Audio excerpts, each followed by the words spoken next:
Hi, I'm Jeremy Bradley, author of The Official Guide to Being a Winnipeg Cheapskate. Welcome to the early December Christmas edition of our continuing series for the Winnipeg Free Press, where we take a look at all the different things you can do to save yourself some money throughout the year. And before I forget, Merry Christmas, or Merry Holidays, or whatever we're supposed to say this time of year. Don't believe staples. Christmas is the most wonderful time of the year. Not back-to-school shopping, but arguably the holiday season is one of the most expensive times of the year for many people. So what can you do to save money on your holidays? And there's a lot really, but we've only got a few minutes in this video, so let's cover as much as we can. Sorry, wait a second. What is this here? Like, it feels like we're on Much Music or something. Just the cheesy visuals? We can't see me? I'm wearing my nice hoodie and everything. Why don't we see me? Can we cut to the cafe now? Oh, this is... Where did the Dell go? We usually have that computer that doesn't do anything here. Oh, here, can you just... Over here. There we are. Thank you. See, it's here for a reason, you just don't realize that. Okay, so when it comes to dinners, opt for homemade meals. It's too easy to have a function catered or even order in, but the cost can be outrageous, if you're entertaining a large group anyway. Suggest a potluck-style meal where people bring something for everybody, and you could actually get out of having to make food if you're the one hosting it.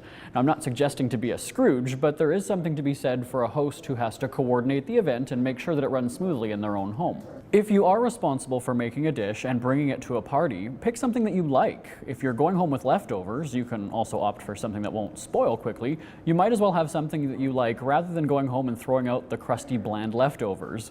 At the same time, if you're bringing a salad, let's say, only make a little bit with dressing and mix more as needed. This way you won't have a half bowl of soggy mess to dump out at the end of the night. You can go home with a bag of crisp lettuce ready to use the next day, or for your next Christmas party. Oftentimes, a Christmas party might require somebody to bring the munchies or the soft drinks. The thing to remember is not to put it all out right away. This will only encourage people to be gluttons and eat way more than they actually need to.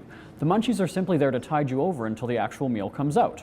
People often eat more because there's a giant bowl right in front of them. Pacing the food presentation could save you food and, in turn, a lot of money.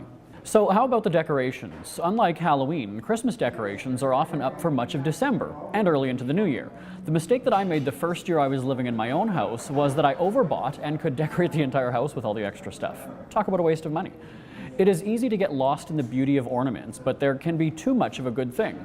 Every year I seem to have more decorations than I can fit on my Christmas tree. I buy some, I get some as gifts, and pretty soon I'll need a bigger tree. Clever staff at a store will merchandise the expensive patterned tableware right in the middle of the Christmas section. The plates and napkins have cute Santas and reindeer, but they are probably twice as much as the solid color set. Think about the cost of a napkin that'll be used to wipe a mouth and get thrown out moments later. Is it worth the price you pay? Getting solid red or green colored napkins and plates is not only cheap, but people automatically associate the colors with the holiday, so it's just as good for spreading the holiday cheer. When it comes to decorations, basic colors are also the way to go. Depending on which home or decorating publications you read, you often hear that solid colors and basics are the most appealing to the eye. When it comes to decorations, think of the cost of ink and paper for your printer. And if you can make them yourself for much cheaper, that's a lot more fun. Find some pictures of snowmen or elves and make your own holiday scene for the wall or front window. Get some clear lights and illuminate your work of art. Who knows, you might even set the scene and create something bigger than the nativity scene. All right, well, maybe not, but think big when you're making a display. If there are kids at home, this could be an easy way to get crafty and decorate the house at the same time. Encourage the kids to use creativity and items from around the house to come up with a holiday scene for the neighborhood to enjoy. Kids take great pride in being able to show something that they've made, and it won't take much convincing to get them to participate.